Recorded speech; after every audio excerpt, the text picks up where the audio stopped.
ಆಮೇಲೆ English Chunchanagiri. Medium ಅಲ್ಲೇ ಓದಿರೋದು. ಅಯ್ಯೋ ಯಾವ ಇಂಗ್ಲೀಷು ಮೇಡಮ್, ಇಲ್ವಾ? ಅದೇ ಎಂಥದ್ದು ಹಾಕ್ಬಿಟ್ಟು ನಮಗೆ. ನಾನು ಹೇಳಬೇಕು ಅಂತಂದ್ರೆ ಇವಾಗ ನಾನು ಮಾತಾಡ್ತಾ ಇದ್ದೀನಲ್ಲ ಕನ್ನಡ, ಇಷ್ಟು ಬರ್ತಾನೆ ಇರಲಿಲ್ಲ ನಾನು ಕನ್ನಡ. ಊಟಿ ಬೋರ್ಡಿಂಗಲ್ಲಿ ಇದ್ದಾಗ ಓಕೆ. ಅಲ್ಲಿ ಪ್ರಿಫರೆನ್ಸ್ ಕೊಡ್ತಿದ್ದಿದ್ದೆ ಇಂಗ್ಲೀಷಿಗೆ. ನಾವು ಪ್ರತಿದಿನ ಮಾತಾಡ್ಬೇಕಾಗಿದೆ ಇಂಗ್ಲೀಷಲ್ಲಿ. ಯಾರು ಮಾತಾಡಿದ್ರು ಮದರ್ ಟಂಗ್ ಇರಲಿಲ್ಲ, ಅದು ಥರ್ಡ್ ಲ್ಯಾಂಗ್ವೇಜ್ ಆಗಿತ್ತು. ಓಕೆ. ಸೆಕೆಂಡ್ ಲ್ಯಾಂಗ್ವೇಜ್ ಹಿಂದಿ ಆಗಿತ್ತು ಆ school. Okay okay. So Kannada ಅನ್ನೋದು ನಮ್ಗೆ ಒಂಚೂರು ಸಮಸ್ಯೆ ಆಗಿತ್ತು ಅವಾಗ.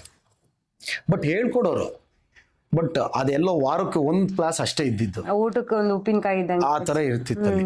ಅಲ್ಲಿಂದ ಇಲ್ಲಿಗೆ ಬಂದ್ಮೇಲೆ ನನಗೆ ಆ್ಯಕ್ಚುಲಿ ಸಮಸ್ಯೆ ಆಯಿತು, ಕನ್ನಡನೇ ಸಮಸ್ಯೆ ಆಗಿತ್ತು.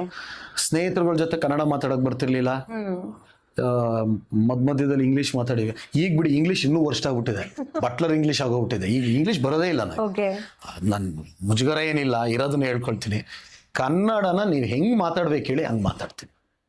ಕನ್ನಡದಲ್ಲಿ ಅಷ್ಟು ಸ್ಪಷ್ಟತೆಯಿಂದ ಖಂಡಿತವಾಗ್ಲೂ ಅಲ್ಪ ಸ್ವಲ್ಪ ಸಣ್ಣ ಪುಟ್ಟ ಬಹಳ ದೊಡ್ಡ ದೊಡ್ಡ ಪದಗಳನ್ನ ಬಳಸೋವಂಥದ್ದು ಸಮಸ್ಯೆ ಆಗ್ಬೋದು, ಬಟ್ ಕನ್ನಡನ ಕನ್ನಡಿಗನಾಗಿ ಬಹಳ ಗೌರವದಿಂದ ಹೆಮ್ಮೆಯಿಂದ ಮಾತಾಡ್ತೀನಿ ಈಗ.